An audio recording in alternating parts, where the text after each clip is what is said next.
Okay, I think we can start. Uh, I wish to thank Professor Canny for having accepted our invitation, and Professor Sebastian, the head of the doctoral school at UPF, for having accepted to open the academic year of the Masters and the PhD in History. And of course, Professor Fradera, who will introduce Professor Canny, who is also the head of the director of the PhD program, of our PhD program. Above all, I want to thank all the students and colleagues who are attending this lecture, and I want to give my official warmest welcome to our new students who came from close, near, and far places to study global history at UPF. In the Masters and at UPF, we will do our best to provide you with those intellectual tools up to understand nowadays world as a product of how local, regional, and global historical processes contributed to the evolution of the way in which the world is integrated. During this year, you will be studying, and you have been studying, historical processes such as the Great Divergence or the Industrial Revolutions. But you will also become familiar with travelers in South Asia and Jesuits in colonial Latin America. You will be questioning gender roles in ancient Rome. You will be looking at human beings crossing lands and oceans, in many cases being persecuted, being enslaved. You will be studying the making of the modern state, the rise and fall of empires, the process of European integrations, as well as how archaeology matters to history and many other things. You will be studying historical phenomena in the longue durée, but you will also be meeting Athena, the ancient Greek goddess, or Bertrand de Rolls, a 16th century French peasant. But above all, you will be searching your own answer to the questions that Marc Bloch in 1914 in Urban Garden was asking. Are we to believe that history has betrayed us? What is the use of history? And spending a year or two in Barcelona, a city that is and always will be open, peaceful, and cosmopolitan, you will be also having the opportunity of thinking over the use of history while directly witnessing to how history matters. As part of our effort to constantly increase our international vocation, this year we inaugurated an Erasmus interchange program with the University of Nantes. And in the second term, we will receive a couple of students from Nantes. Next year, we should also be able to inaugurate an Erasmus program with Salzburg and possibly a double degree program with the University of Rome Tor Vergata. There are 4 Erasmus programs still already operating with Cologne, Berlin, La Sorbonne, Bologna, and Johns Hopkins Baltimore. In the spring, we will issue a call for application for all these interchange programs. I do not want to talk too much, and I have already talked too much, but I want to spend a few words to remember 2 colleagues and friends. The first one is Josep Maria Salarac, who retired this year. For a number of years, José María taught one of the most intriguing courses of our masters on the hunger in the world. I have known him for some years, and I've learned a lot from him. But as a director of these masters, I had the opportunity to see closely his passion and his commitment with our students. So I want to thank him for all he did for our masters. There is also another very special person I must remember. Last January, abruptly passed away, Juan Carlos Garavaglia passed away. Juan Carlos retired in 2015 after serving as a career research professor in the Department of Humanities of UPF. He was also the principal investigator of an advanced grant of the European Research Council on the building of the state in Latin America, which he directed with the invaluable assistance of our colleague Claudia Contente. To many of us, it seems simply unreal that we cannot listen anymore to his ironic, illuminating, and wise comments and suggestions. For years, Juan Carlos has taught a course on the colonial legacy of Latin America, and we are glad that last year our young colleague of us, Jorge Luengo, taught it. And we are also glad that next year, hopefully, overcoming visa problems, this course will be taught by Mauricio Tenorio, visiting professor from the University of Chicago. Now it's time to leave the words to Jose Maria.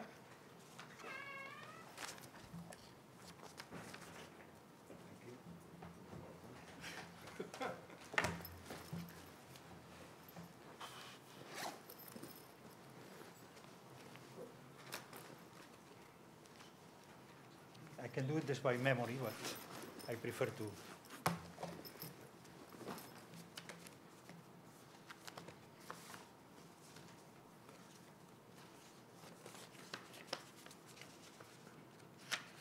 If it's possible, to read some of my. Okay, here they are.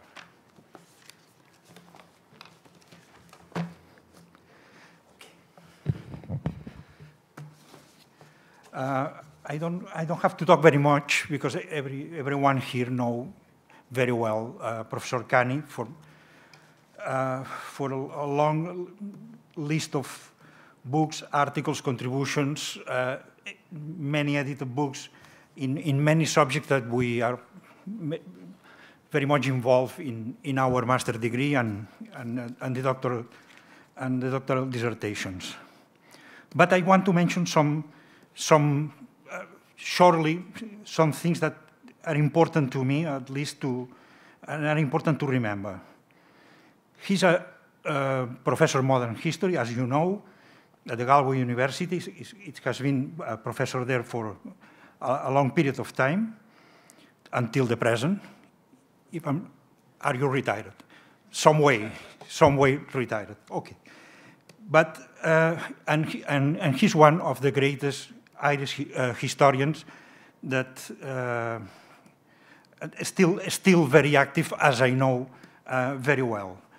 The range of interest is very wide, and many of these interests are very much overlapping with our interest here in a more humble way in this master degree, in this university, in this group of researchers that we are here in this university.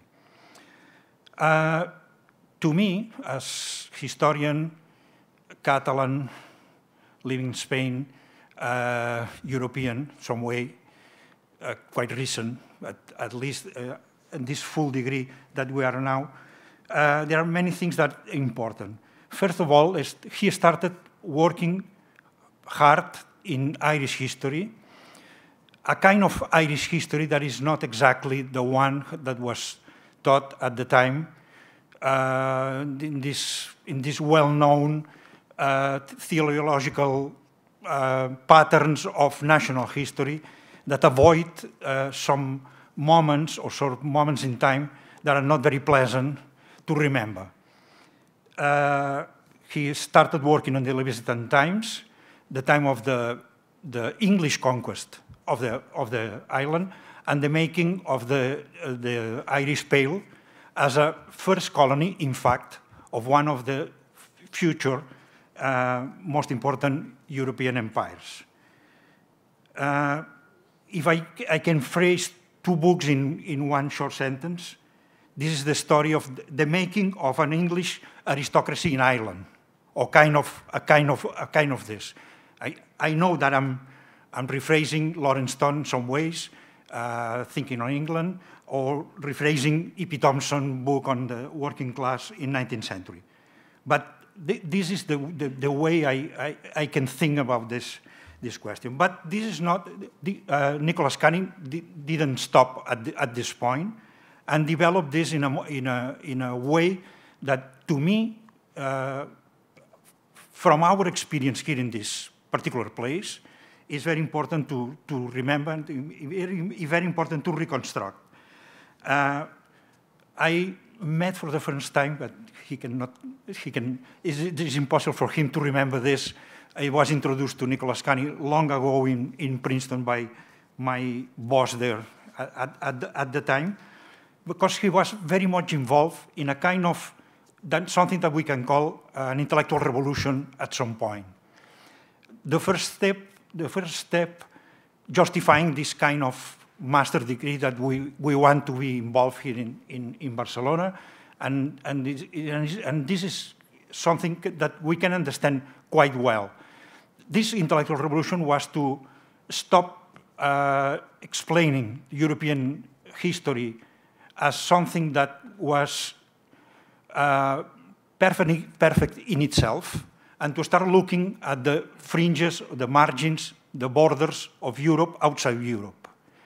At the very beginning, it was not the kind of history that we now call global history. It was mainly something that I remember because I thought in a military alliance at the time, the Atlantic history, and it was a kind of Atlantic revolution at the time.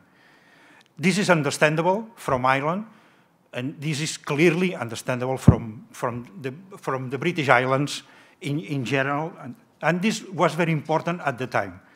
Nicholas Canny contributed to this very much, and if I have to remember a book that impressed me at the time very much, is this one on colonial identities, and the first colonial identities in this book was the Irish one, which it seems to me that this is very important because we have a lot of this kind of experience in medieval ages and at the end of the medieval ages and the beginning of the early modern, in the early modern history.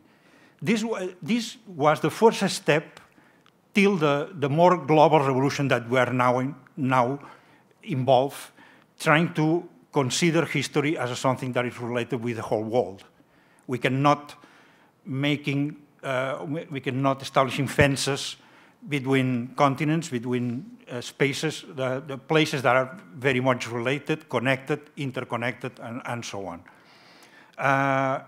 The contributions of Nicholas Canny are important not only in respect of this Atlantic revolution that John Eliot, Christopher Bailey, Lawrence Stone, and many others were involved at the time, and make John Brewer very important contributions that changed very much the way that we think not only the history of Europe, but the history of Europe and with its connections with other continents, mainly in this case America, but not only both Americas, North and the Spanish America, or the French America, etc.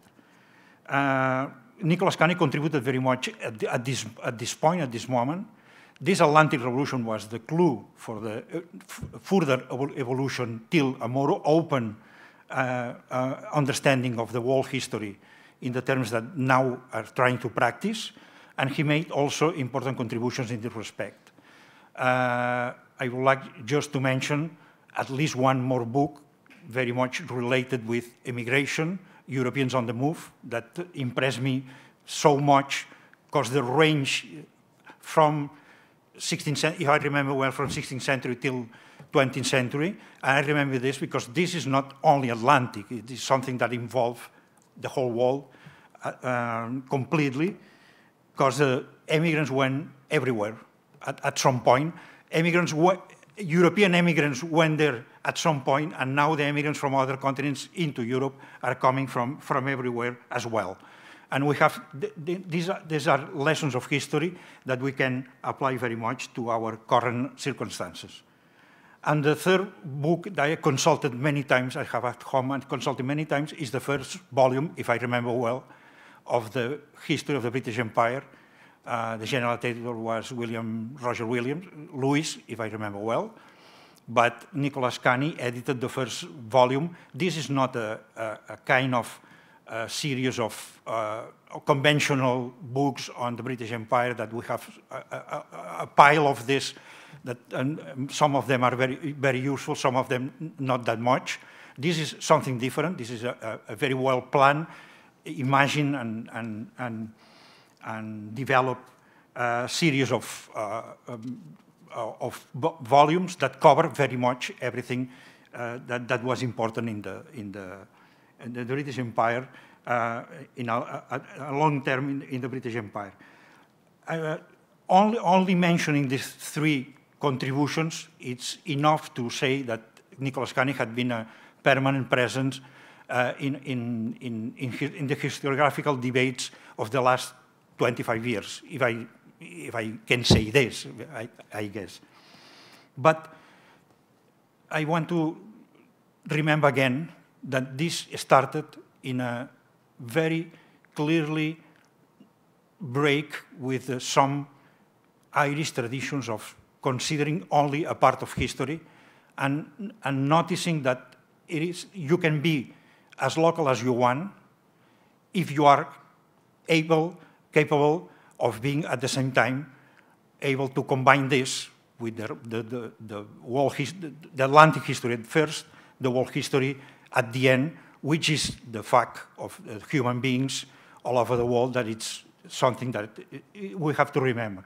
We are here very much at this moment imagine in these particular circumstances of this country that we crossed quite recently. But we have to remember this, that our obligations, our duty is to move from the particular to the general, and to general to the particular, again, understanding much better both sides of the history that is the history of all of us. And thank you very much for your contributions to being here, and we are very pleasant to hear what you wanted to say it to us. Thank you very much.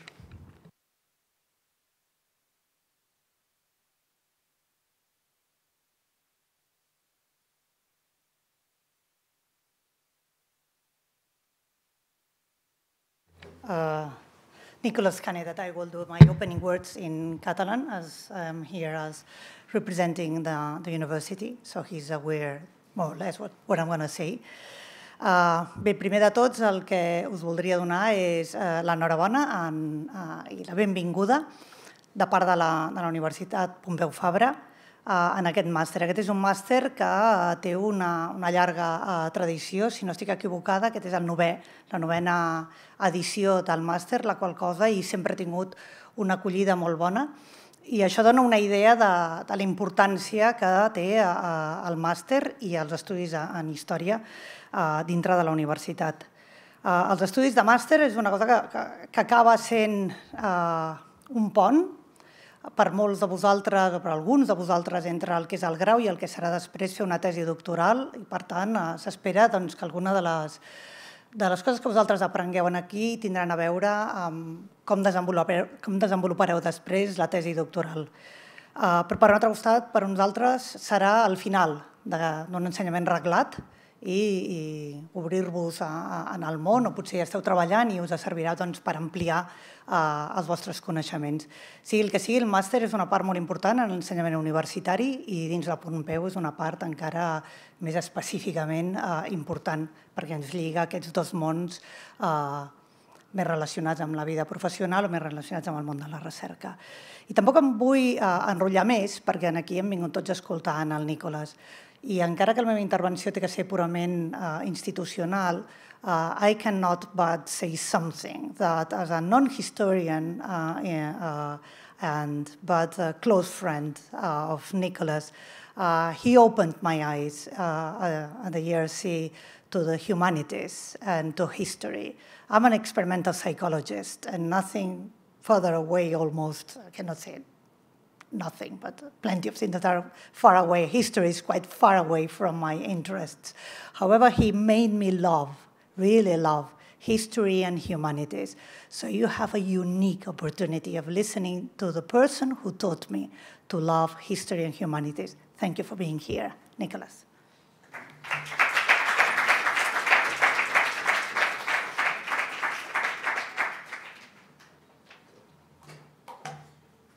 Okay, now finally it's time to listen to.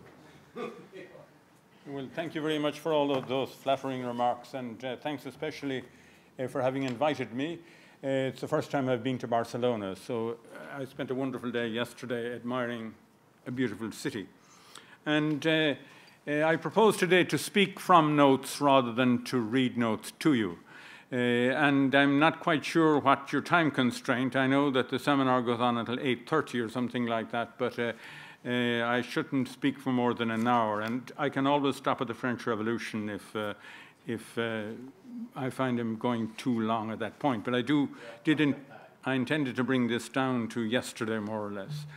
And it's a question of how Ireland became global, or at least some Irish people, that is those who left the country and lived in other parts of the world, became global. But in the process of becoming global, they remained local and continued to influence the developments within Ireland itself. And that Ireland at the end of the 16th century was very much a local place. It was a country of little consequence, of relatively few people. There was certainly no more than 1 million population at the outset of the 16th century, limited resources, and its principal contact was with England, and that jurisdictionally speaking, it was described as the lordship of the English crown, which was declared a kingdom within the English crown in 1541. Looking at the map behind you, the dark lines on the eastern side of the country indicate the limited part of the country that could be seriously regarded as under English jurisdiction, be seriously regarded as the lordship. And then you'll see lines towards the southern part of the country as well. The lords in that area were also of English descent. So that the country was effectively, like most countries at the time, was divided into lordships. Taking the country as a whole, there were lords of 3 different origins. There were those of indigenous origin who inhabited the larger area of the country, who claimed to be of Spanish descent, Miles Hispanos, or Milesians as they called themselves. And they owed no allegiance to the English crown at all. Each lord purported to be ruler of an empire unto itself. Then on the eastern part of the country, there were lords of English descent, descendants of those who had come into the country in the 12th century, and these, for the most part, had maintained fairly consistent contact with England, and English would have been their normal language.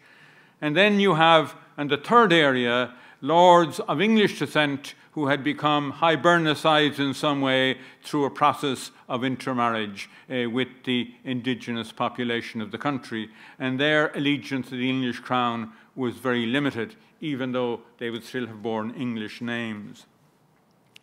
The country was ideologically divided,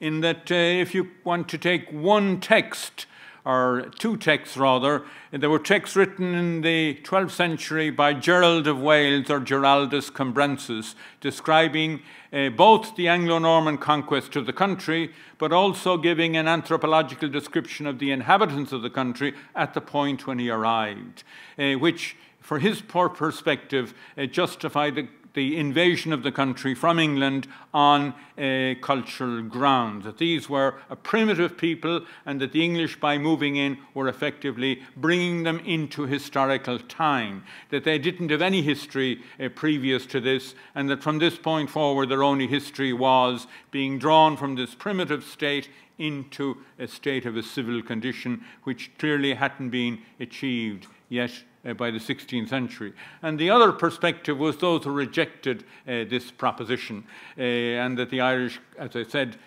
from the Gaelic point of view, they claimed to be of Hispanic descent and a highly civilized people.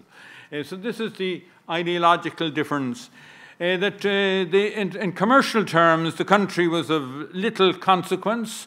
There was no serious industry in the country. Most of its trade was conducted with England, and its contact with the outside world was limited. Its contact with Spain would have been principally hundreds of Spanish vessels, small Spanish fishing vessels, particularly from the Basque Country, which came to the southern coast of Ireland on an annual basis for fishing. And they negotiated relations with the lords who dominated those areas, who granted them permission to land on the shore so that they could salt their catch and then bring it back. So that there were some contacts with the world other than the contacts that came via England itself. And that insofar as we are talking about global trade, there are a limited number of references to individual Irish people who turn up. There is one Irish person from the town of Galway, no less, who seems to have sailed with Henry the Navigator, and he comes to our attention because he returned home to Galway with a lion which he had been presented as a gift with Henry the Navigator. We hope that this lion was on a chain or something of that nature. Christopher Columbus certainly visited Galway in 1477. It is thought that he was on a voyage from Portugal to Iceland, and that there was some Portuguese-Icelandic trade, and that they would have stopped off in Galway. And there was an Irish person, I think from Kerry, who sailed to Canada with Jacques Cartier. So that in that sense, there were some navigators in Ireland who made their way to the outside world. But generally speaking, the country had limited contact with the world outside, and what appeared to be the unchanging character of Irish society generally was shaken up after Henry VIII broke with Rome.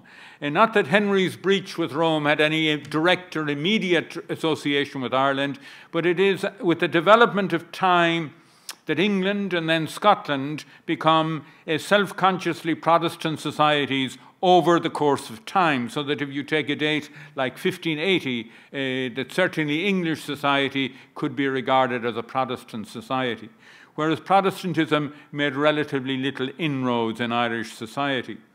So that you end up with a jurisdiction which is hypothetically under the English crown, but which has retained its allegiance to Rome, or at least it has not become Protestant. And that this is an issue that increasingly during the reign of Queen Elizabeth that the government believed they had some responsibility to address. And with a view to doing that, they seek to extend their influence more effectively throughout the country at large. With the consequence of which is that there is a significant alienation of what previously had been a population that wasn't particularly loyal, but wasn't necessarily hostile. They become alienated from the crown, which is interfering in their lordships, trying to force their allegiance, trying to overpower them militarily, and seeking to deprive them of their land. And that there are two consequences of this. Number one, in the English-speaking parts of the country, as a consequence of the efforts to Protestantize the country, that those in the English parts of the country, the English-speaking parts of the country, in Dublin itself and in the towns close to Dublin, that these traditionally had sent their sons, and we are now talking about sons. Daughters weren't sent abroad for education, but the tendency was to send sons for a university education to Oxford and Cambridge. Oxford more than Cambridge because of its proximity, after which they would have gone to the English Inns of Court to be trained as lawyers, and after which they would have hoped to return to take up administrative positions in the Dublin administration. As the 16th century progresses, the Crown has more or less a policy of not appointing anybody to an official position under the Crown who is not Protestant in religion. Besides that, they don't want to appoint any Irish-born people to official positions, whether they were Protestant or not.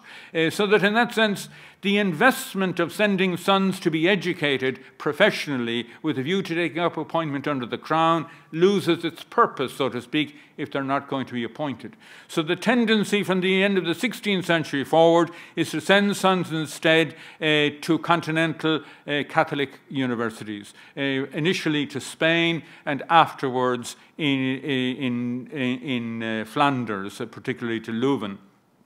So that in that sense, those who previously had gone to English universities are now going to continental universities, and when they do return, they return disgruntled because there isn't going to be any appointment for them, but as well as that, a significant number of them have entered seminaries and have become priests, so that when they return to Ireland, they return as Counter-Reformation priests rather than priests who have no rigid theological training previously. The second factor is that a significant number of the lords in the country decide to engage to resist Crown incursions in their areas.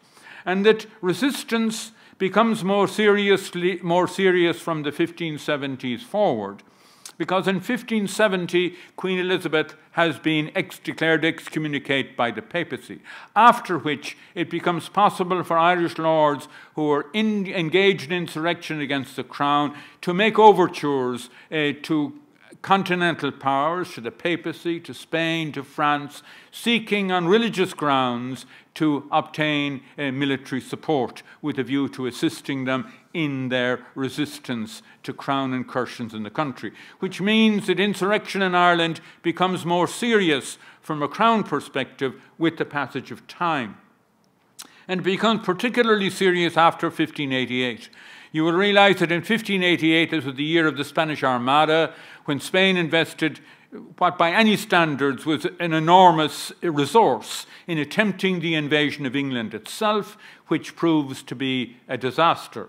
There were some within political circles in Spain who wanted to repeat the attempt and to have a second attempt at invading England. Generally speaking, that doesn't make much progress, but the Spanish crown does decide to make use of discontent in Ireland with a view to fomenting trouble there, which they believed would force the English crown to withdraw the support it was providing to Protestant dissidents in the Spanish Netherlands. So that in that sense, using Ireland, Ireland became a place of military investment from the Spanish point of view after 1588. And this military investment becomes substantial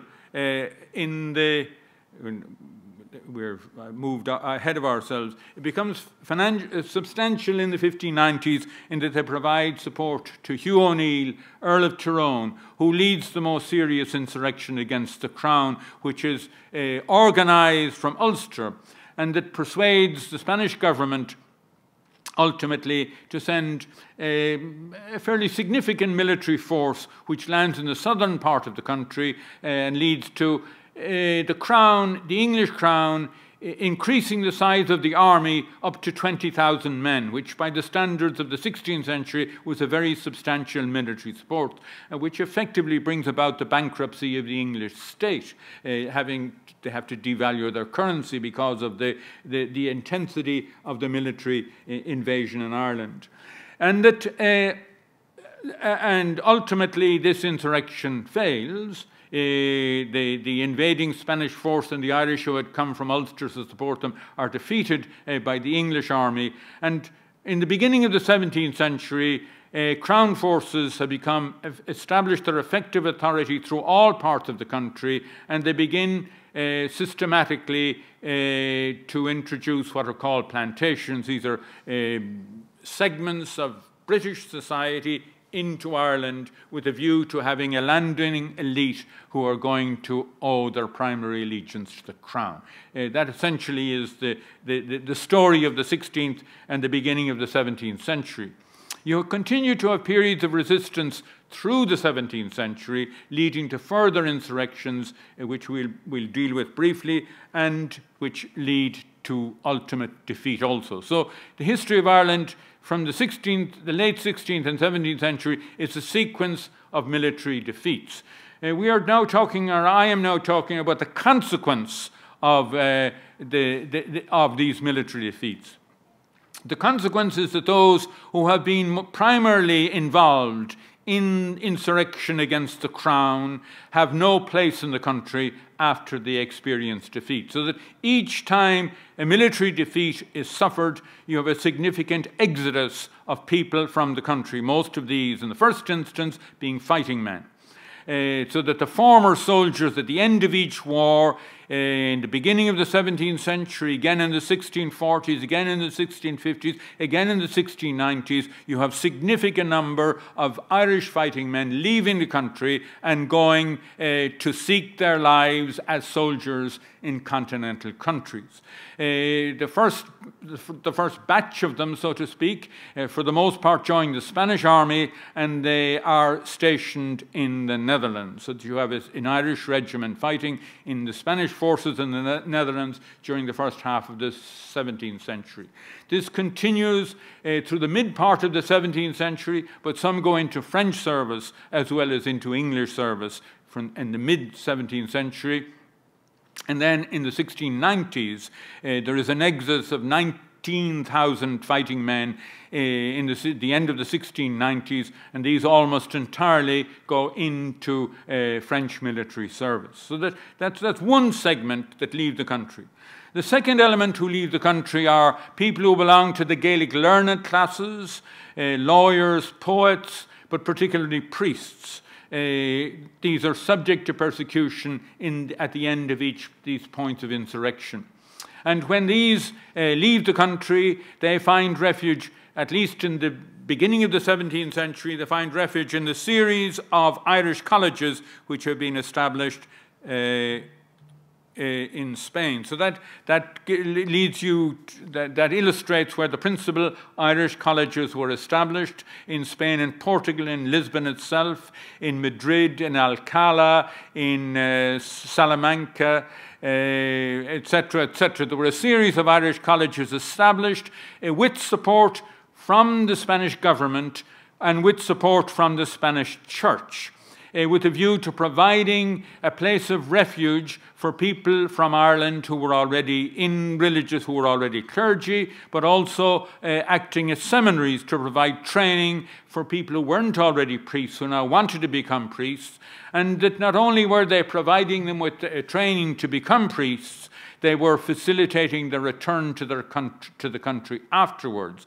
So that in that sense, they lay down a kind of a standard to ensure that they had been appropriately trained to engage on missionary activity if they returned to Ireland, and they also provided them with some financial support, civilian clothes, for example, so that when they returned surreptitiously against the wishes of the government, they could pass themselves as lay people.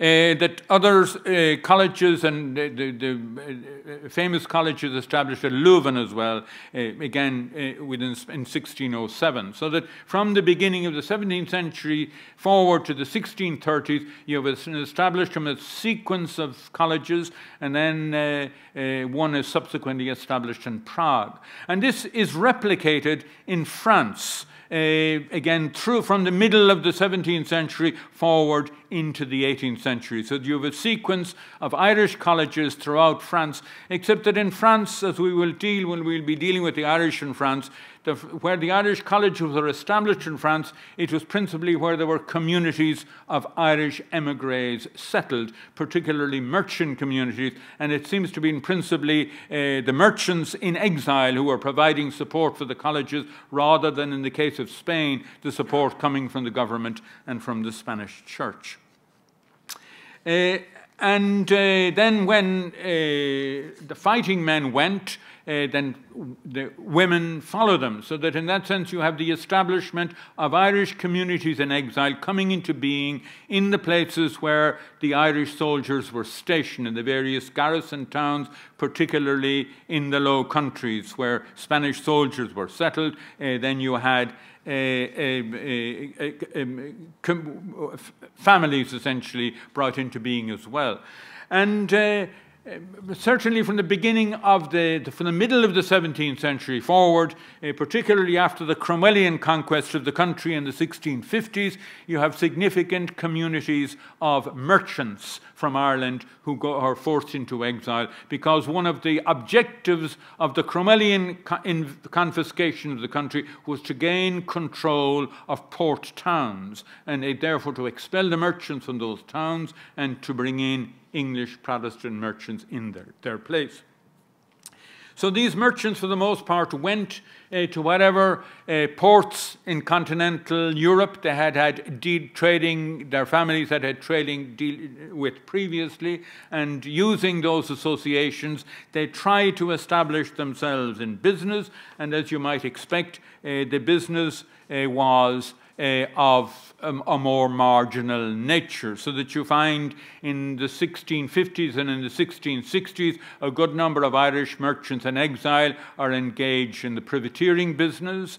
As you move forward in time, some of them moved into slaving activity on the coasts of Africa. Some of them become very significant slave traders in Nantes, particularly in the 18th century. There's a family of Walsh who come from Waterford, who are perhaps not the largest, but then the second largest slave trading family in the town of Nantes, which was the most important French slave trading port. And then from these marginal activities, they would have found their way into the other side of the Atlantic, where they would have established themselves in the islands of the West Indies. So in that sense, they are becoming what had become, through a local issue, they have become a global people.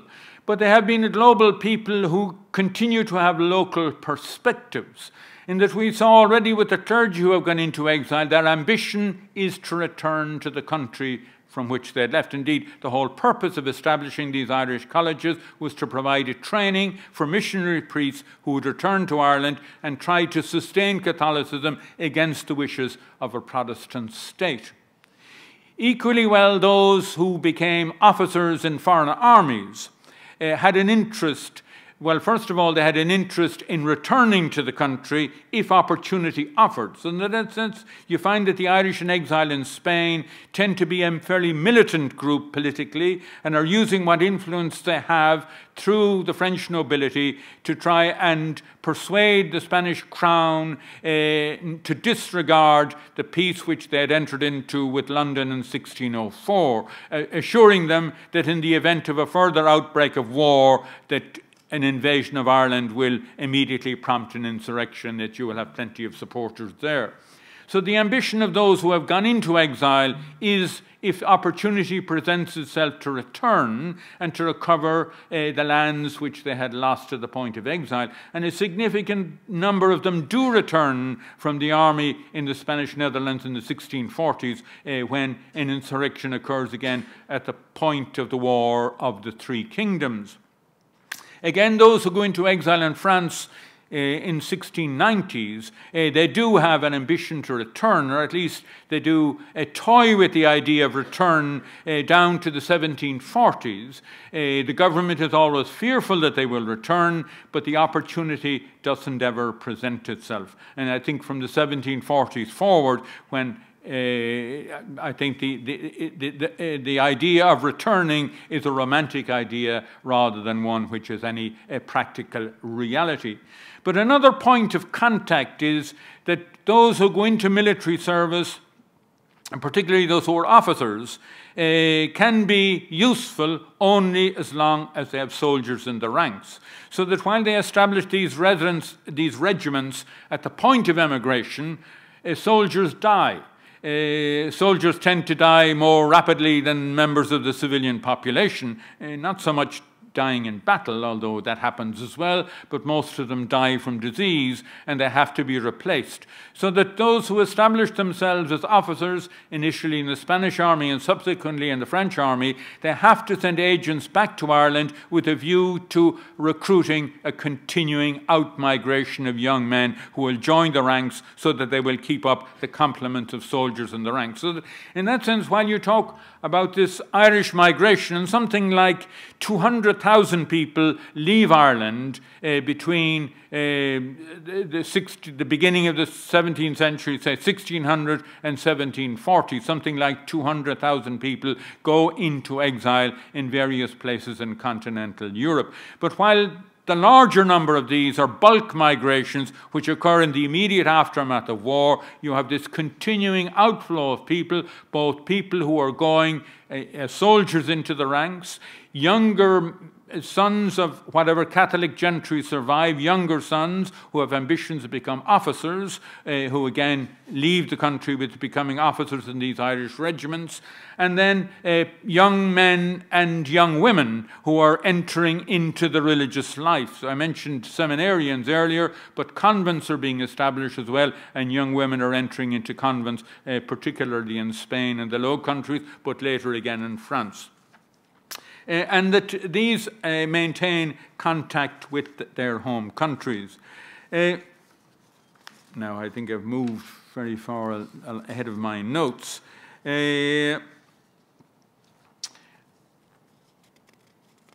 So that, in that sense, local contacts are maintained, and that government officials are quite concerned that if government officials in Ireland, the Protestant authorities, they are concerned at officers from continental Europe returning, recruiting soldiers.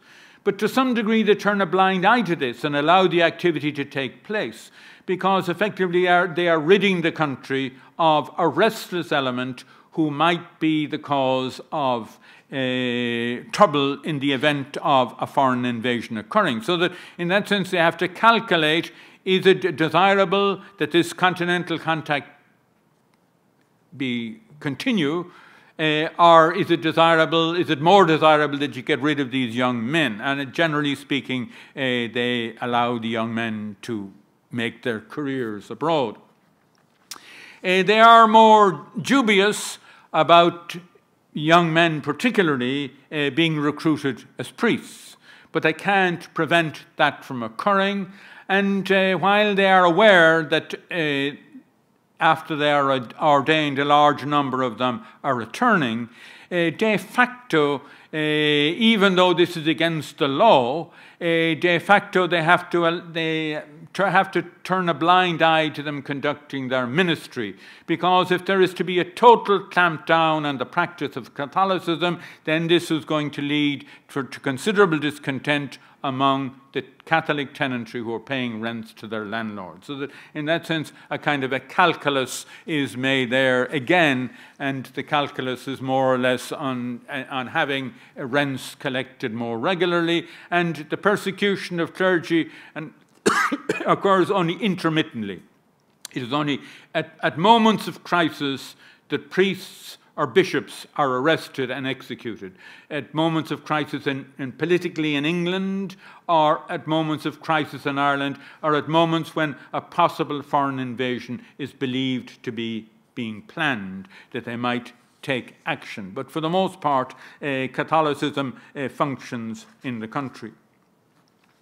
But those who, while you have this community in exile, maintaining contact with Ireland, it creates a character of its own in exile as well. And it continues to function in exile as a self-recognizable, as a recognizable entity. That is, an Irish community in exile continues to be recognizable over a long period of time in early modern Europe, because the different segments of the community in exile are interdependent one on the other. I've already mentioned the fact how they are maintaining some contact with the community at home. The contact with the community at home, particularly from the perspective of officers in the army and priests in seminaries, it's necessary to keep recruiting at home in order to maintain your position abroad. But it is in their interest also to maintain interdependency. That while most of the Irish priests who are trained on the continent return to Ireland as priests, some of them become chaplains in the Irish regiments, both in the Spanish army and in the French army. Some of them become clergy who service the Irish communities in exile, which are established in these garrison towns, and some of them go into service in the host countries, but for the most part they secure indifferent employment. That some Irish priests go to serve in the Caribbean. Some Irish priests in France go into the fleets which are travelling to India in the 18th century, a very hazardous activity. Mortality rates on board were very high. That you find Irish priests serving in the French West Indies, and some of them in French Canada. So that in that sense they do go to distant parts of the world, and it is believed that the training which they have been provided primarily for returning to missionary activity within Ireland itself is also going to be useful in their foreign locations. But as well as that, but because they are some priests are servicing effectively the military community in exile, that quite clearly that is beneficial. As well as that, there is some evidence that the Irish colleges act as conduits for making money transfers in order to service soldiers who are being transferred from one location to another.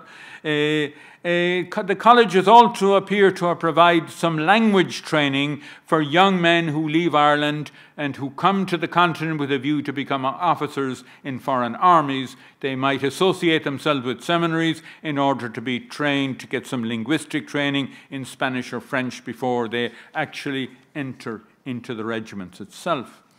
Besides, you find that some of the officers who serve in the army, and this is particularly true of the officers who serve in the French army in the 18th century, that some of those have ambitions, if they stay alive, save some money, to join with the Irish merchant communities and to transfer from being soldiers into their children becoming merchants. That you find, for example, one of the more memorable families in exile, the Hennessy's, who give rise to Hennessy's cognac, which some of you may have sampled. There were two Richard Hennessy's who went into exile, who were cousins of each other. One was a soldier and the other had common sense to invent Hennessy cognac. But in any event, that indicates that there were close associations at the upper level between going into business and being officers in the army. So that such interconnection with Irish in exile suggests that they were introverted and clannish, and they probably were. But in this way, they were similar to other European groups in exile, as, for example, French Huguenots, who again maintain contact with each other, even though they are separated by distance, they are in different countries, and they are separated by occupation. They nonetheless maintained a correspondence with each other, and they continue to function in the French language long after they have left France and long after there is any prospect of their ever returning to the country. So that in that sense, the Irish in exile become a significant international or transnational group who maintain cultural and familial contacts with each other in exile, but as well as that, they are maintaining contact with their home country. The Huguenots in exile have difficulty in maintaining contact with their home country because there aren't many Huguenots left behind, though there are some. But they nonetheless begin to imagine, they continue to imagine that they are going to return long after they had abandoned the country. Whereas in the case of Ireland, you have more direct and continuous and person-to-person contact with the places of origin. And those who succeed in business, for example, those who set themselves up as merchants, maintain contact with the families they have left behind at home, and again they tend to bring out younger sons who serve as apprentices in the business which they establish. As far as the clergy are concerned, some of them, while as I mentioned, most of them return, some of them do have more prominent positions. Some of them obtain positions in universities in Catholic Europe. They are usually associated with upholding whatever papal dogma was being pronounced at the time. In that sense, like all exiles, they tend to support the more doctrinaire form of religion that they are associated with. And some of them, of course, obtain positions in the Irish colleges that are being established. The Irish colleges, for the most part, the faculty would have been Irish priests who have been trained in Spanish or French universities, who then act as trainers of the seminarians in the Irish colleges themselves. And they have an important link with the home country there, in that in the Irish colleges they are defining a new identity for Irish Catholics, which they hope will be transmitted by the priests when they return. They are very active, and they continue to be active through the 17th century in refuting the arguments of Geraldus Cambrensis, Gerald of Wales. Instead of that, they are pronouncing on the contribution that Irish made towards the re-Christianization of Europe after the barbaric invasions. They are very assiduous in drawing up lists of Irish saints. Ireland de facto had only 2 ordained saints, St. Malachy and St. Lawrence O'Toole, neither of whom you probably will have heard of, but there were hundreds of saints of popular belief, so that the clergy in exile are drawing up lists of these saints to demonstrate that the Irish were as committed to Christianity as any other European group at all. They are, in that sense, trying to salvage the reputation of Ireland and of Irish people and of Irish Catholic people, particularly from its detractors. And they are also dedicated to writing histories of Ireland with a view, particularly as you get into the 16th and 17th century, to emphasizing the extent to which Irish people had been persecuted because of commitment to Catholicism, and therefore defining Catholicism as being an essential element of Irish identity. And they are also cultivating the Irish language because they recognize that the Irish language is going to be essential for those who are returning to the country as missionaries, priests. So they are involved in the position of translating into the Irish language and also into the English language catechisms and devotional works that were available in Spanish, Catalan, French, and Flemish. And this would be particularly the case in the 17th century. Why they choose Catalan? I think Barcelona may have been a place of great publication of religious literature because there was no Irish college in Barcelona or in Catalonia, but Catalan is one of the languages from which they draw the various catechisms and devotional works which are made available. We never know how many of these texts were printed. Because they are illicit literature when they come into Ireland. We don't know how many of them circulate, but certainly some of them survive, but they certainly would have been very important for the training of clergy in the seminaries themselves. So that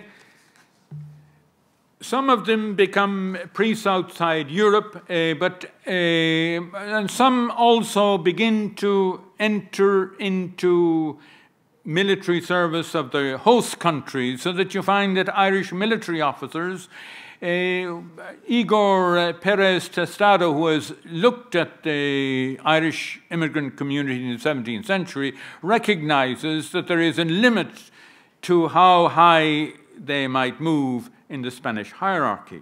Because competition for moving upwards in the social scale was very keen, and those who were coming in as foreigners quite clearly were going to be at a disadvantage relative to the natives.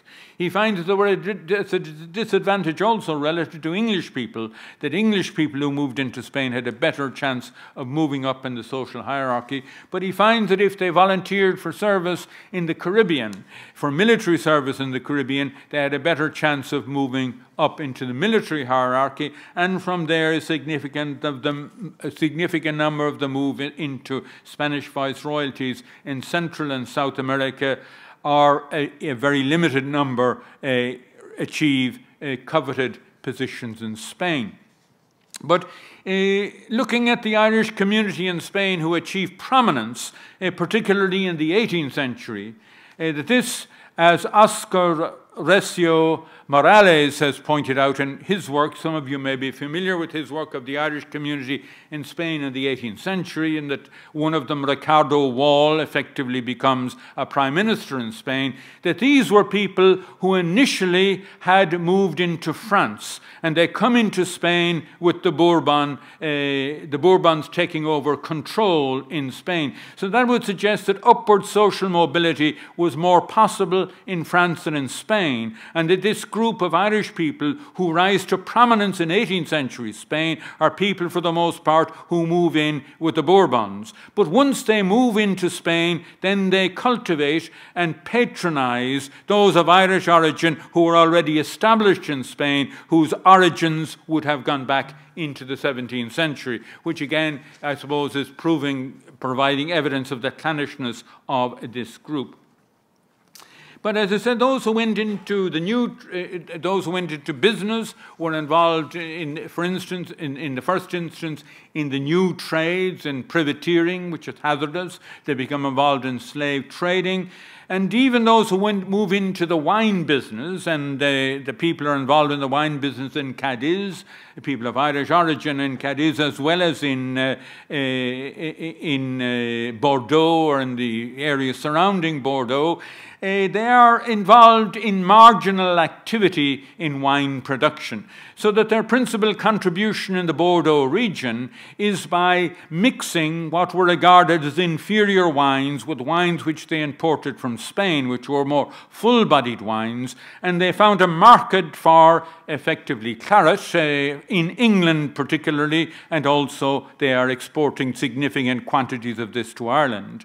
Then those who moved in, those who were involved in the wine business would have been from their Irish origin already been familiar with distillation, so that they begin to distill inferior wines and sell them as brandy in the first instance to the Netherlands, particularly into Northern Europe, where there was an appetite for distilled spirits, which wasn't something that was consumed in France at all. It is only with the passage of time that cognac becomes a respectable drink. But initially these were the cheaper wines being distilled by Irish wine producers who had set into this business, who are involved in marginal activity and make a business for themselves by selling this in Northern Europe. Another activity was, which becomes particularly important in the 18th century, is that Irish merchants who maintained contact with their confrères at home could become involved in the provisioning business, which becomes a very important trade in the Atlantic in the 17th century and even more important in the 18th century. The provisioning business is effectively providing salted meat, salted fish, heavily salted butter, and linen garments for the slave populations and the ever-increasing slave population in the islands of the West Indies. And that the port of Cork and the southern part of Ireland was especially important in the provisioning trade. So that those who set themselves up as merchants in continental ports could secure, they tended to have connections in London as well. In that sense, they are a universal group. They could, London was very important for securing money on loan. They could use this money then to purchase provisions in Cork, and then they would supply the provisions to whatever islands in the West Indies was willing to pay the money for it. And that through this provisioning activity, they became involved also, as I said already, in slaving activity, and eventually some of them become active as planters in the various islands of the West Indies, whether these were dominated by Spain, by France, by Britain, or by Denmark. So that you find Irish communities of traders in all, and sugar producers or producers of other Caribbean commodities in all of the islands of the West Indies. At some point in the middle of the 18th century, I would say there is a significant Irish representation in all of these. There's a very significant Irish community in Saint-Domingue before the Haitian Revolution. You also have a significant Irish community in the Canary Islands. So in that sense, that they are becoming an Atlantic phenomenon, so to speak. And in that sense, they are, to some degree, when you're talking about this 18th century phenomenon, the Irish become, to some degree, comparable to Scots, in that it is in the 18th century that the Scots become involved in the Atlantic for the first time. There are hardly any Scots in the Atlantic in the 17th century. After the Act of Union in 1707, the Scots have an equal opportunity to English people to become involved in trading in the British Empire, whether it is in India or whether it is in the Atlantic. And the Scots are particularly active in slaving activities in the coast of Africa, and they are especially successful in Jamaica. So that in that sense, the experience of Irish Catholics is quite similar to Scottish Protestants, in that they are involved in activity which is hazardous activity. Mortality rates are high in all of these areas, but profits can be made if you're willing to take the risk. But the difference is that the Scots maintain their Scottish families. They probably would have had native families as well, but their Scottish wives and whatever children they have had, they will tend to send those back to Scotland after they have acquired some money. And that their eventual ambition will be, after they had spent some time, let us in Jamaica or in the coast of West Africa, David Hancock has studied that particularly, they will tend to cash in their profits and return to Scotland, enjoying a level of social enhancement which would never have been possible for them if they had remained at home. So they cash in their profits quickly, or as quickly as they can, and establish themselves as gentlemen, sometimes in England rather than Scotland as well, where they will purchase land and estates and grand houses.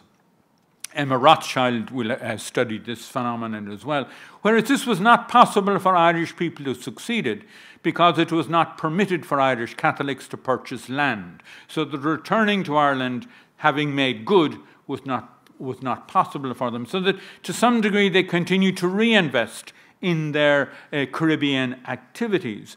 And insofar as they can be seen to be investing their profits in Europe, is that if they have children who have survived, they will send these children for education, for schools, Catholic schools in France or in the Low Countries. Sometimes English Catholic schools rather than Catholic schools which are necessarily dominated by Irish clergy, but they will send them for a Catholic education in continental Europe, and thereby maintaining a contact with this international link, because the children of merchants, the children of officers in the army will also be attending these same schools. So in that sense, to some degree, intermarriage is fostered by this commonality in educational process and maintaining familiarity one with the other.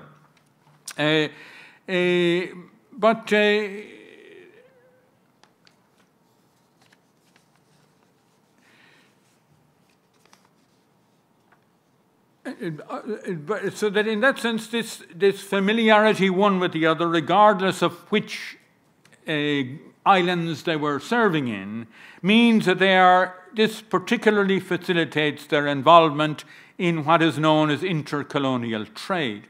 So hypothetically, as far as the colonies in the West Indies were concerned, and in the 18th century, most of these are primarily involved in sugar, hypothetically, each of these was controlled by mercantilist laws, as we call them, that settlers in English islands were only supposed to trade with England, or English ports.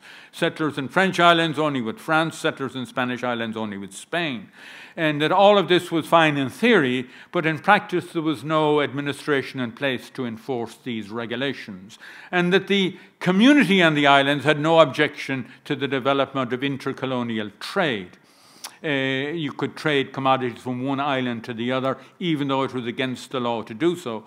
And that the Irish were particularly active in intercolonial trade because you had people of Irish origin who knew each other, who were settling the islands of different nationalities. So the Spanish silver could be transported from the Spanish islands onto the French islands, onto the British islands, and that this was done generally speaking, with the agreement of the communities on all of these islands, because they regarded intercolonial trade as beneficial to themselves, even though it wasn't beneficial to the home country itself. This was during times of peace. During wartime, it was more difficult, and this particularly becomes acute in the 7 Years' War, 1756 to 63, because in the 7 Years' War, the British had a determined effort to place blockades on the French islands, and particularly on the island of Saint-Domingue. In that sense, war at sea had now become a significant part of war. and that Saint-Domingue was a particular target for attack because by 1756 Saint-Domingue had become the principal sugar producer of any of the West Indian islands, and it was quite clearly a serious competitor for Jamaica, which the British were developing but hoped to develop further. So that they placed a serious blockade on the island of Saint-Domingue with the purpose of destroying sugar production. And that my last PhD student, as I mentioned, I am retired, my last PhD student worked on the subject of this blockade and find that the blockade, for the most part, or the planters in Saint-Domingue, can remain in business, even though it was retarded to a considerable degree because of the facilities provided for them by a group of Irish opportunists who initially had been on sugar producers in Barbados and Montserrat, subsequently are invited by the Kingdom of Denmark to establish themselves in the island of St. Croix, which had come into Danish possession, and the Danes wanted to get into sugar production and had no experience of this themselves. And the Irish group were happy to go there because they were permitted to practice Catholicism openly, which was not permitted for them in Barbados or Montserrat. Even though Denmark was a Protestant country, they could have Jesuits and they could have a Catholic church, etc., etc., and they became subjects of the Danish crown. So that when the 7 Years' War breaks out, they are British subjects because they are Irish, but they are also Danish subjects, and that Denmark was a neutral country in the 7 Years' War. So that effectively these make a lot of money for themselves by effectively breaking the blockade. By conducting their blockade was conducted in three ways. First of all, anyone who's involved in sugar production has to have a regular supply of slaves because mortality levels were incredibly high. So that if you didn't have new slaves, you went out of business. You had to have a regular supply of machine parts because the sugar machinery was all made from timber and it broke down fairly irregularly. You had to have replacement parts and you had to have provisions for feeding your slaves. So if you're missing any of these ingredients, you went out of business. So this particular group were bringing all of these commodities to the island of St. Croix, ostensibly to provide them for their own needs as sugar producers, but they were bringing far in excess of they could possibly have said, but the island of St. Croix was very close to Saint-Domingue, and then they were bringing them on smaller vessels illicitly across, and therefore breaking the embargo. And in the other direction, they were taking some sugar and onto St. Croix, and they were hoping to transport this back as quote-unquote Danish sugar under the Danish flag and marketed initially. Well, they wanted effectively to get it into Germany and market it from there and get it into the European market. This was a more difficult process because those of you know about sugar production means that if you were stopped at sea, it was possible to recognize French sugar from British sugar, so to speak, but they looked different and they were presented differently. But in any event, this was a more hazardous activity. But this indicates the kind of opportunities that were available for groups like this who could operate as countries of every nation or of no nation whose principal loyalty was to themselves. But who at the same time were providing some sustenance to their relatives in the home country. And as I said, the clergy particularly were providing people who remained at home with a sense of Catholicism being a vital part of their identity, and a sense that the sacrifices which they had suffered for religion had been worth doing, and also the notion that the day of salvation was going to come at some point, and that liberation was always going to be at hand, and that their relatives in continental Europe would come and provide sustenance to them when the moment of opportunity came, and that Irish regiments would return. This, as I said, doesn't actually materialize in practice, but it nonetheless sustains this notion of national consciousness, and one which continues even after the French Revolution, because when the French Revolution happens, that there is a Republican movement established in Ireland who seeks support from revolutionary France. And when it does come in 1798, to some degree, that is able to latch on to this ideology which has been sustained in Irish language poetry through the 18th century, even though when the support comes, it is not their relatives who have been in the regiments of the Royal Army, it is French revolutionaries who come. But nonetheless, Irish republicanism, to some degree, is able to draw upon this tradition. The reality is that the Irish Catholic clergy, who at this juncture, at the point of the French Revolution, have secured some cancellation of the laws against Catholicism. These are becoming increasingly to identify with the British state, and they are horrified at the French Revolution, which effectively closes down all the Irish colleges which have been in existence in France, and in a sense they can see that ideologically French republicanism is antagonistic to everything that they have lived for. So that in that sense, the Irish Catholicism of the late 18th century is an Irish Catholicism which has been formed in Royalist France and which is an anti-republican Catholicism. And as Irish Catholicism is increasingly liberated, with eventually in 1829 with Catholic emancipation, that even though they have been disenchanted with the British state, which has been so slow in granting full Catholic emancipation, nonetheless they believe that offering moral support to the British state is more intellectually more compatible than is liberalism, which they can see is antagonistic to Catholicism throughout Europe. As well as this, the character of Irish migration has changed by this juncture. As I mentioned, that you have a continued out-migration of soldiers into the armies of France into the 1740s. There are only officers after the 1740s. France doesn't need many Irish soldiers after 1740, so that the Irish officers remain in the Royal Army, but there aren't many soldiers being recruited. That Irish people, to some degree, are going into the British Navy from this point forward, even though hypothetically no Irish Catholics should be allowed into British military service at all.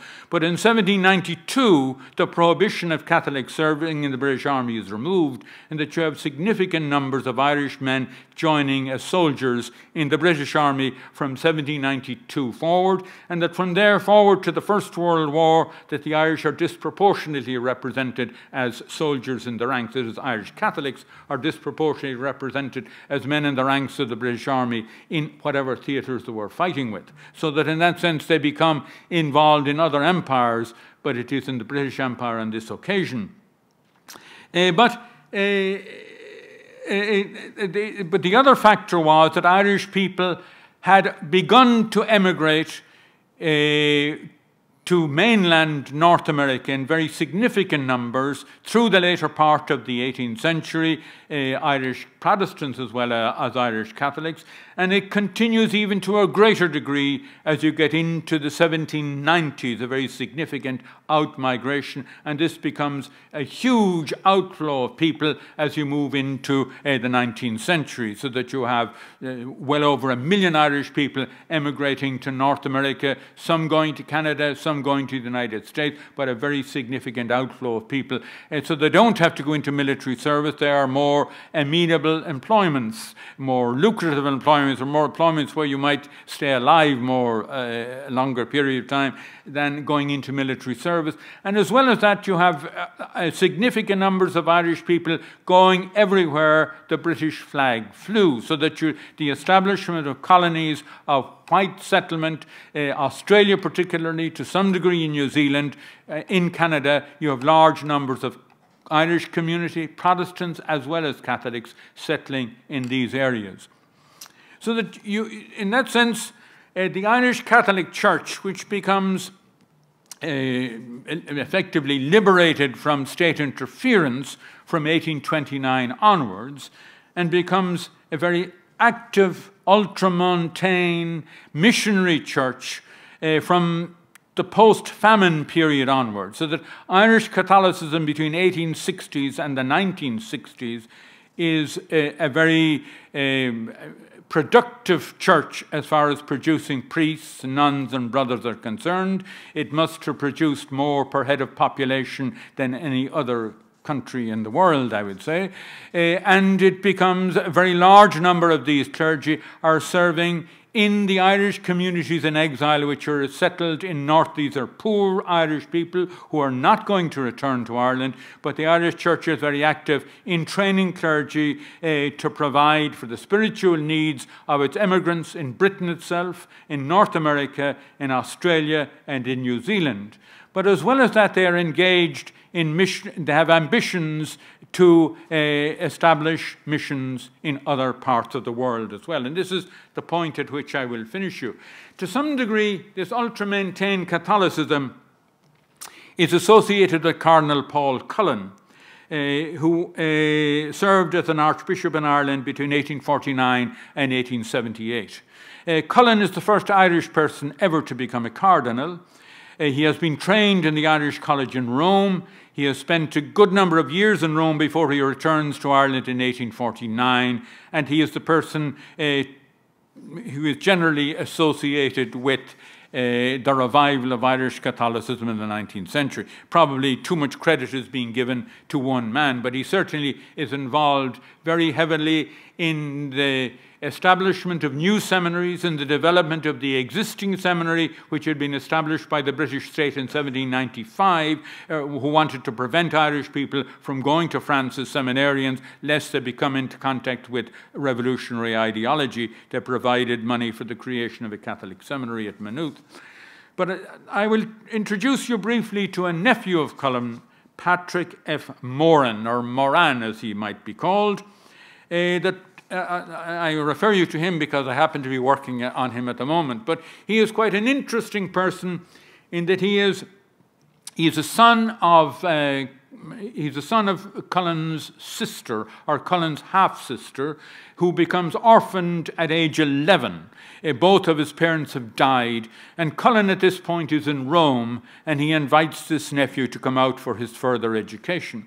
And that Moran spends 24 years in all in Rome, finishing his schooling, then entering into seminary, then effectively serving in the Irish College, but effectively being seconded from real duty and being involved in archival research in the archives in Rome, where he dedicates himself to recreating the activity of the Irish missionaries who went into continental Europe in the 17th century, identifying what they wrote, identifying what they engaged upon, and cultivating the ideology of Catholicism and its association with nationalism, which he believes has been fostered by this group of exiles, mostly in Spain and some of them in France, in the 17th and 18th century. And that after he returns to Ireland as secretary to his uncle, who has become a cardinal in 1866. And when he returns to Ireland, he begins to publish a lot of this material and begins to translate, because most of what they had written would have been in Latin. He begins to translate some of this into English, although he just edits some of it in Latin as well. In that sense, he wants to develop a notion of a Catholic nationalism as separate from a secular concept of nationalism which was being cultivated by liberals at the same time. To quote himself, his notion is that that Irish people should remember that at every period of Ireland's turbulent history, the Roman pontiffs had proven themselves the fathers of our country, the guardians of our persecuted people, and the support of our exiled clergy. So that for him, Catholicism was the essential element of Irish nationalism. They were inseparable one from the other. So that in that sense, you might think that he is defining a very narrow view of Irish nationalism. I don't think we can deny that. But on the other hand, he has a universal perspective as well, because he believes he has a responsibility to train Catholic clergy in Ireland, not only to go abroad to be involved in providing missionary service where Irish communities have been established within the British Empire, but he believes that they have a responsibility to missionize in parts of the world where the Christian message had not been disseminated at all. So that when he returns to Ireland, he initially, as I said, is secretary to his uncle, the Cardinal. He is then in charge of Clonliffe Seminary, which was a seminary specifically for the Dublin Archdiocese. Then he establishes a seminary which is All Hallows College, which is the seminary for spreading the message universally. And he becomes a bishop himself for a time, but then, very oddly, he accepts the offer in 1884 to become Archbishop of Sydney in Australia. And he says in 1884, I am now an Australian, and he spends his life from 1884 to 1911 in Australia, initially as Archbishop of Sydney and later as Cardinal Archbishop of Sydney. So that here is one cardinal having a nephew who becomes a cardinal as well, but they're not cardinals at the same time. Cullen has died before he becomes. But in Australia, Moran becomes very much associated with the establishment of a Catholic Church in Australia, which was modelled on Catholicism in Ireland itself. That this has been studied very closely, the creation of Irish Catholicism, or Catholicism in Australia, which is Irish Catholicism, in that Moran, through his contacts, was bringing out priests that he had trained in seminaries.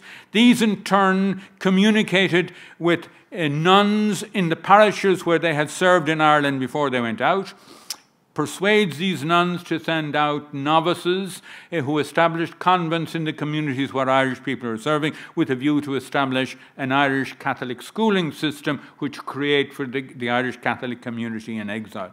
And you know, this can be traced, priest can be traced back to the convents in the parishes where they had served. You know, just a phenomenal level of localism. So in that sense, you might say this is localism being transferred onto the imperial scale. But on another level, Moran cuts very much against the grain of white Australia, in that he believes that these Catholic clergy have a responsibility to transfer the Christian message to the Aborigines at a point when, as far as white Australia was concerned, the Aborigines were being cast aside. But as well as that, he wants to have a global concern for the Catholic message being disseminated throughout Polynesia and Melanesia. In that sense, he believes in a universal Catholic Church, which is to be disseminated from this local base, which is very much Irish in origin, but it is from here that the universal message is being spread. So in that sense, I believe that in looking at Moran, we have in a different imperial context, because now we're talking about British Empire, that he is conveying exactly the same message as the clergy of the 17th century who were operating in Spain and to some degree reached out to the Spanish overseas empire as well. So that in that sense, localism and globalism have continued to interact with each other over time, from the 17th century to the 20th. So I think I've kept you for an hour. We'll take some questions now for the remainder of the time.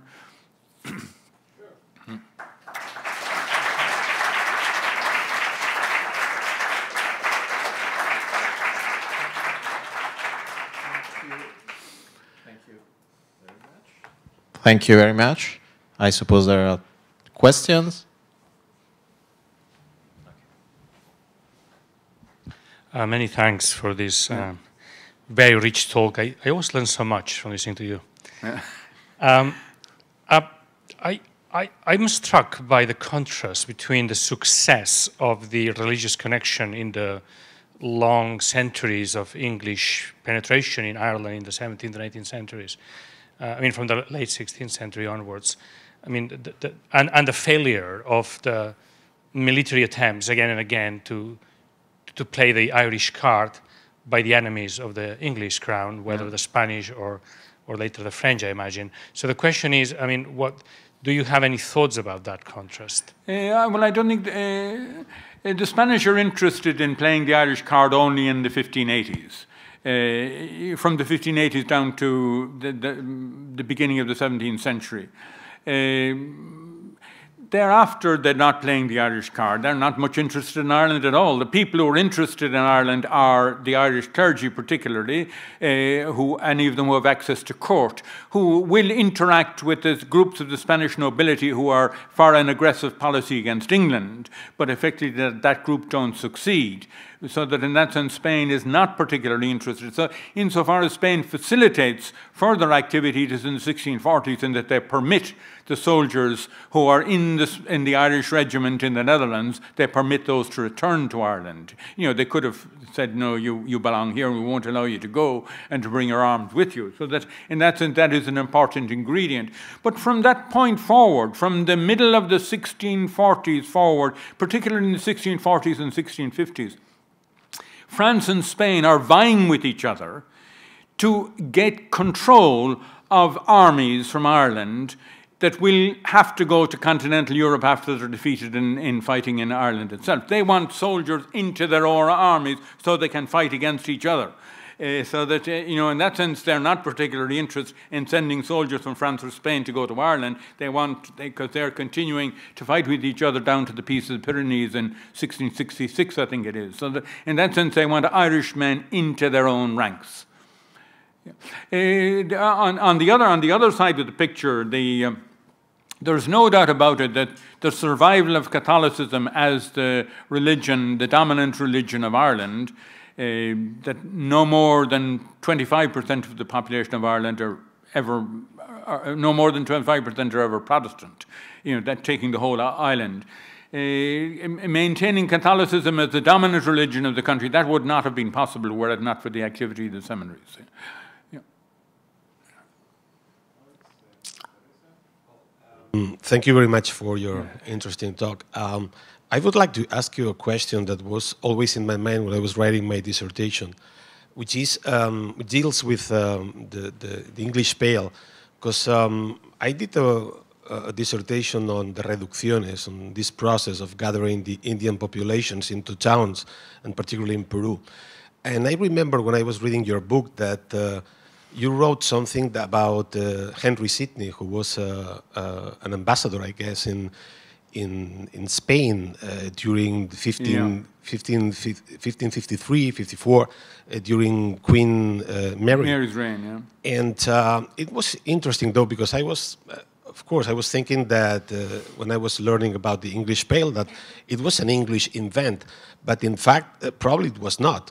Because since Sidney was there, I was thinking that probably he learned about all these strategies about gathering the Indians in Hispanic America. And then when he went back to England and was in the English Pale in 1565, I was thinking, well, probably, I don't know what you think about it, but I was always curious about that because to me, what happened there in the English Pale was not an English model, but rather a very Spanish one. Yeah, and I don't know what you think about it. I certainly wouldn't say anything about Sydney Spanish Association now, but I might have said it then. But I mean, the other model for a Pale was there was also a Pale, and the English had a Pale in France as well. You know, in that sense, the idea of having a territory where you would have an English population and defend it militarily and prevent outsiders from coming in. That was a concept which they were familiar with from the Pale in Calais also. Yeah.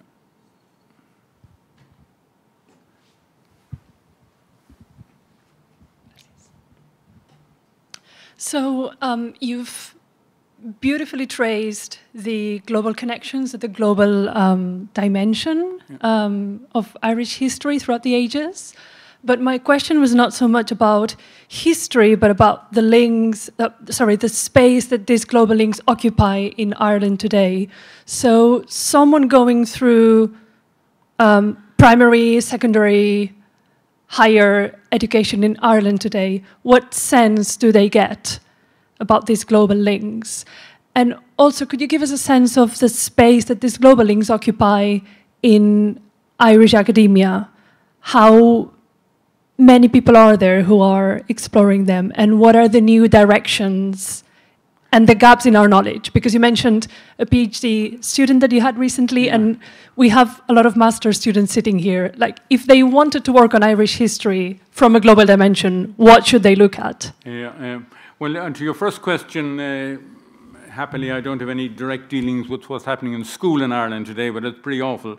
But they study practically no history at all. History has practically disappeared from the syllabus. And insofar as they might learn any history, it would be of a very narrow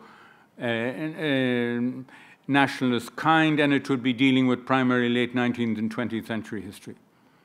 So that the concept of history is to give room now to computer studies or whatever it might be. That I'm sure you must have much the same problem in Spanish education, but as far as at university level, again,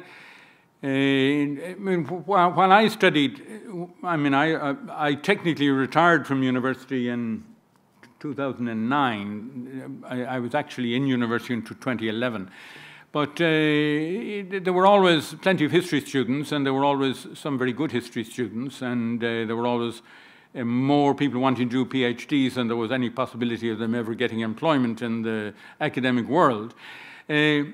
I would think that the numbers studying history has declined fairly rapidly, and and I think will do so even more because history in the school has been declining. That the number coming forward to study history will probably decline also. Now, how many people at university are studying history in a broader perspective? I always did it, and Louis Cullen in Trinity College Dublin did it in that generation. Next weekend there is a conference in Dublin on the Irish and the Caribbean, which means that there is somebody new that I haven't met before, but I think she's in literature who's organising that. It was a historian who invited me, but like myself, he is also retired. So that, yes, I would think there probably are not as much. I'm sure there must be somebody somewhere teaching global history. Yeah.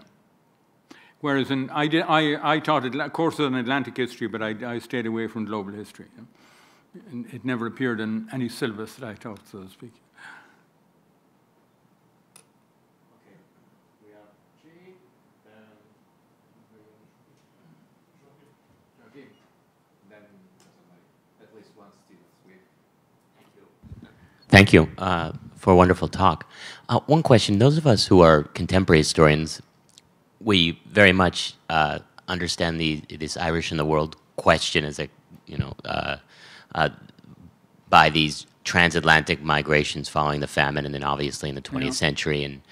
And I was just wanted to ask a very broad question: are there continuities between this diaspora, this very diaspora that you've talked about in the early modern period, and the later 20th century and 19th and 20th century emigrations, or do you think that there's a very strong dividing line between the early modern and the contemporary period in this respect? Obviously, the destinations are different, but I was wondering if you had any thoughts on that. There are continuities and discontinuities. Well, the continuity, I pointed out that P.F. Moran, or Moran as you would call him, he wanted to see a continuity, the ideological continuity of Catholicism as being the essential element that gelled the whole thing. So that's one continuity. There's certainly, I have followed the migration through from the 1740s, and that you find when Irish people begin to go to America from the 1740s onwards, they're going in significant numbers in the 1750s, 1760s. They are the kind of people who, from relatively secure backgrounds, who would have been going to continental migration previously. So that in that sense, you see, it wasn't the poorest of the poor who were going to the continent, because you had to have some means in order to get there in the first instance. Whereas when you get the famine migration, it is the poorest of the poor. That the famine migration was a migration of desperation.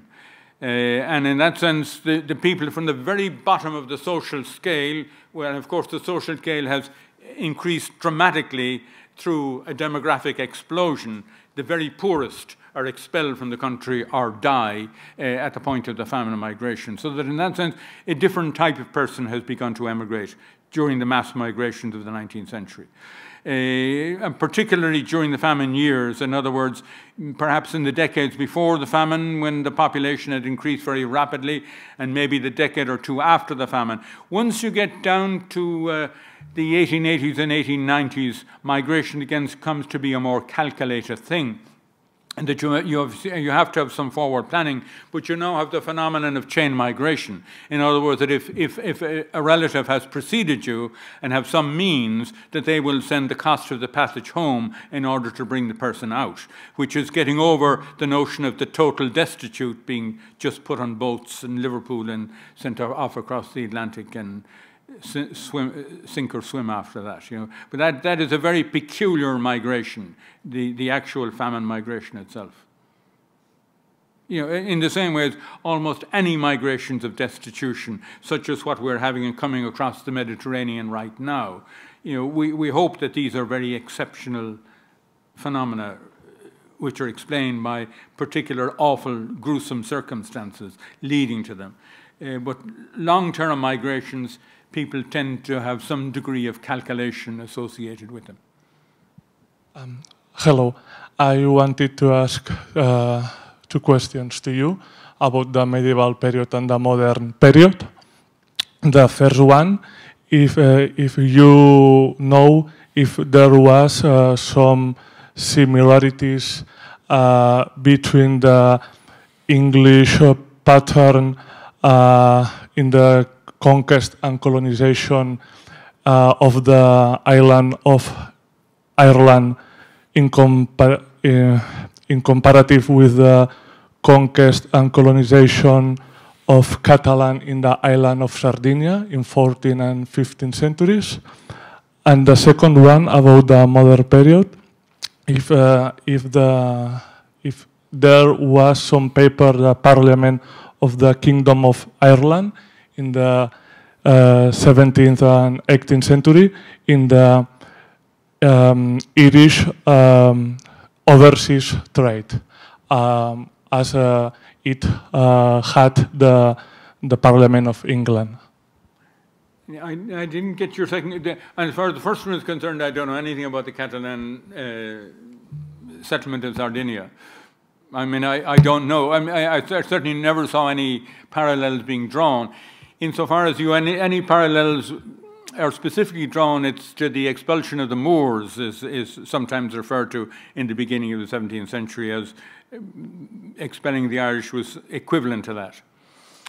Your second question about the Parliament, the Irish, the Kingdom of Ireland, and yeah. Some paper in the Irish overseas trade as the English one. Well, yes. When Ireland was hypothetically a kingdom, Irish people were not allowed to participate as equals in British colonial trade, nor were Scots before 1707. What happens in 1707 is the Scots become British, so to speak, and they are allowed to trade as equals within the British Empire. The Irish still were at a disadvantage if they were operating out of Irish ports. Yeah. Then just Maria, and then we can have one question from a student. I will encourage students to ask questions, not be shy. First, thank you for your talking. I have a question about Iranian immigration to Spanish kingdom.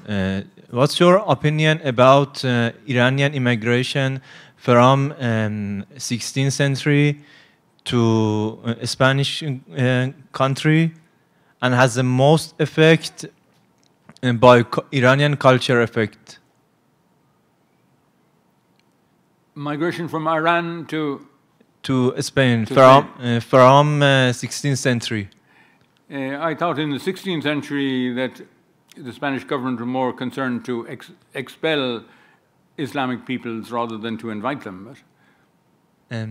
I wrote a famous book about Iranian culture and diplomacy has the most effect in European country from 1678 to 1729 in Safaviya Empire.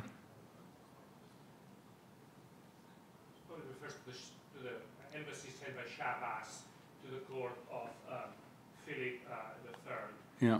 Which some of them then turned Catholic and remained in Spain, a very small minority. Yeah. Interesting story.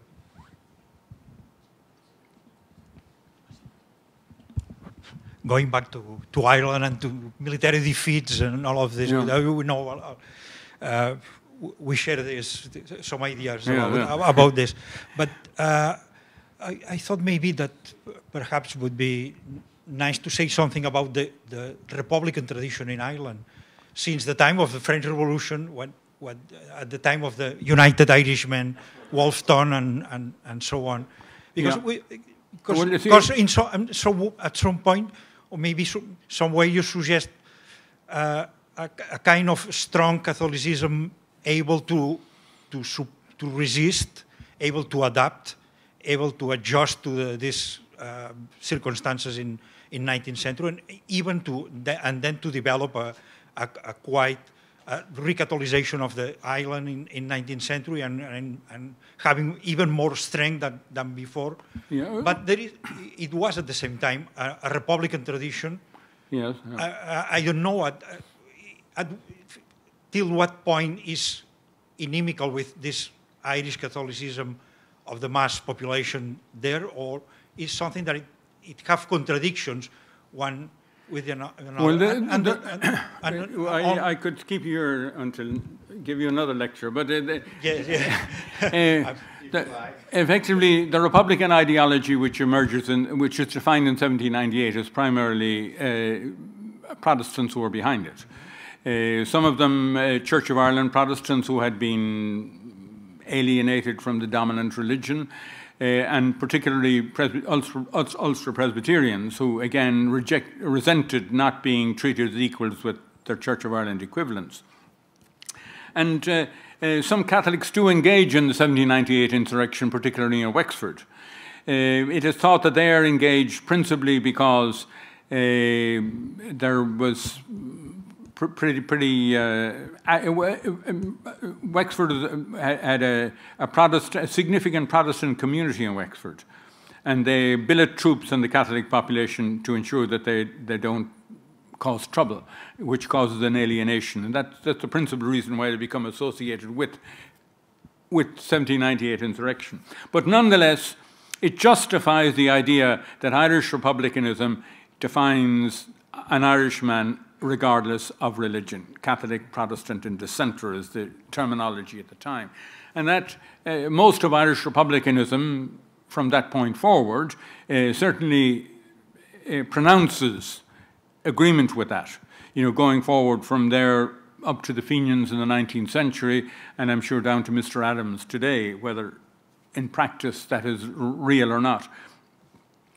But the Catholic Church, particularly the higher level, was always opposed to republicanism because it is associated with France and with the French Revolution, and as I mentioned, that most of these Catholic hierarchy were themselves French trained at that time. And they continued through the 19th century to be opposed to liberalism and particularly to be opposed to Fenianism. And once the Papal States come under assault in Italy, with Garibaldi, etc., then they're totally opposed to anything associated with liberalism. So that the Catholic Church is a very conservative body in Ireland, as it is in Spain, as it is in France. At the hierarchy level, now you will always find clergy at the lower level who might identify with a more broadly defined republicanism. Thank you very much.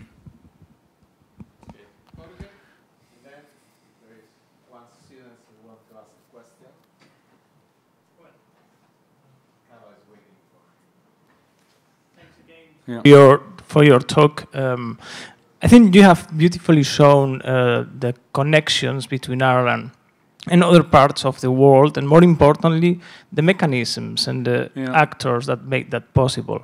But I was wondering, what about these connections?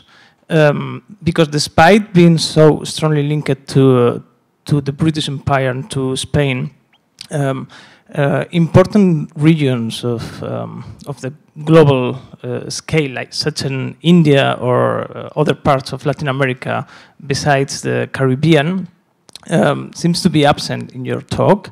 And I was wondering how important, to what extent actually these connections contribute to forge alternative paths of globalization in marginal spaces which are not included in these main or principal global routes throughout the centuries?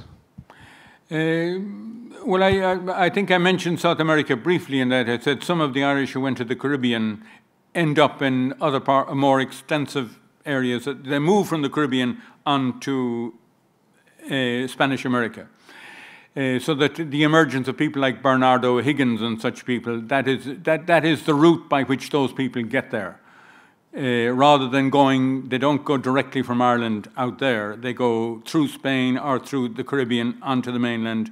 And then when it comes to the civil wars that lead to the independence of a sequence of republics in America, you have Irish people fighting on both sides in practically all of those struggles. So that in that sense, you can't suggest that Irish people, by definition, are always on the side of the oppressed. But it's not a direct. It's not on their screen as a place where you logically go to emigrate. But when you come to the 19th century, there is this fairly significant recruitment of people who migrate from Ireland to Argentina. But I have never understood why the individuals who went there made a decision to go there rather than to go to the United States. But you know, and they maintained a significant Irish. They continued to be English speakers for quite a long period of time after they went there.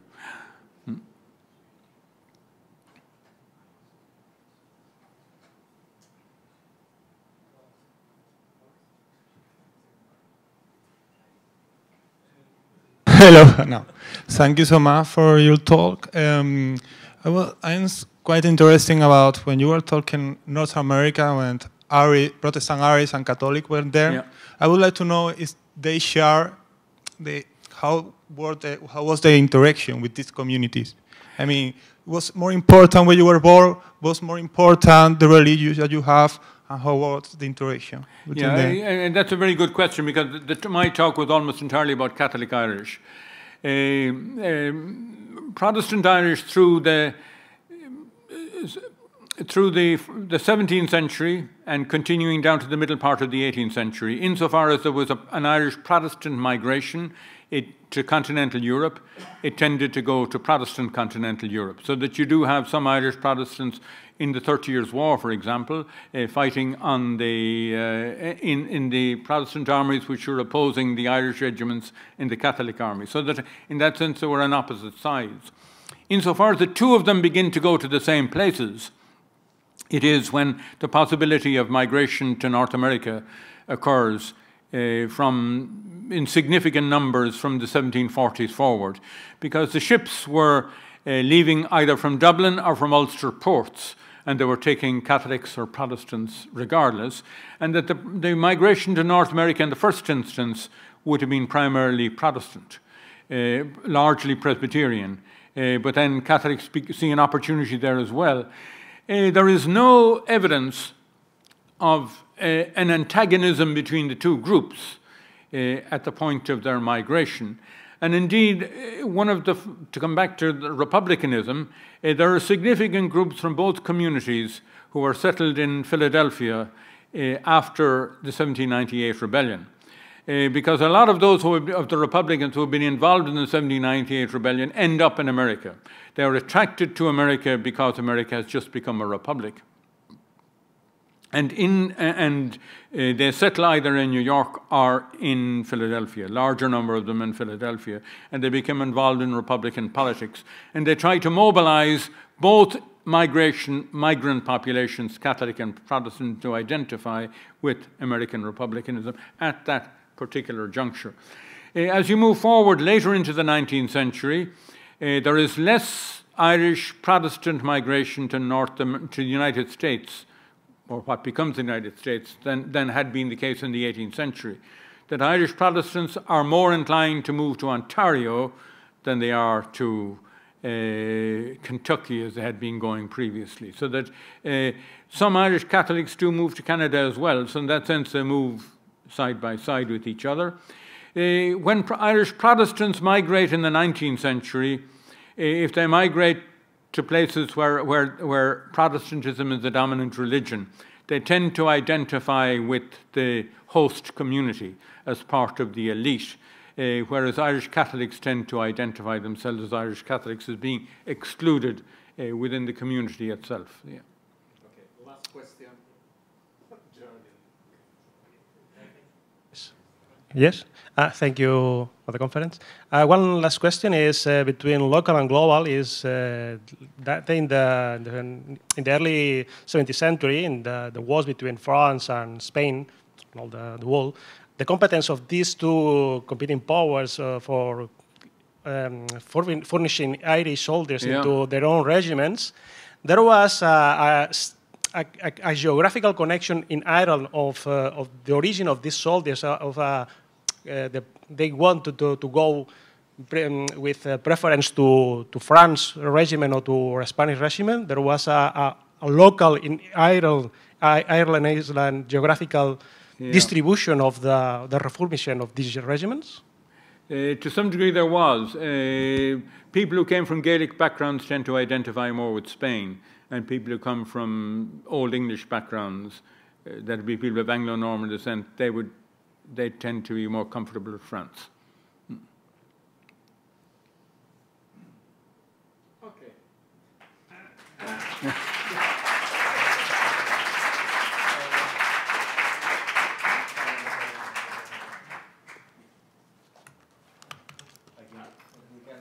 Okay. You're very welcome.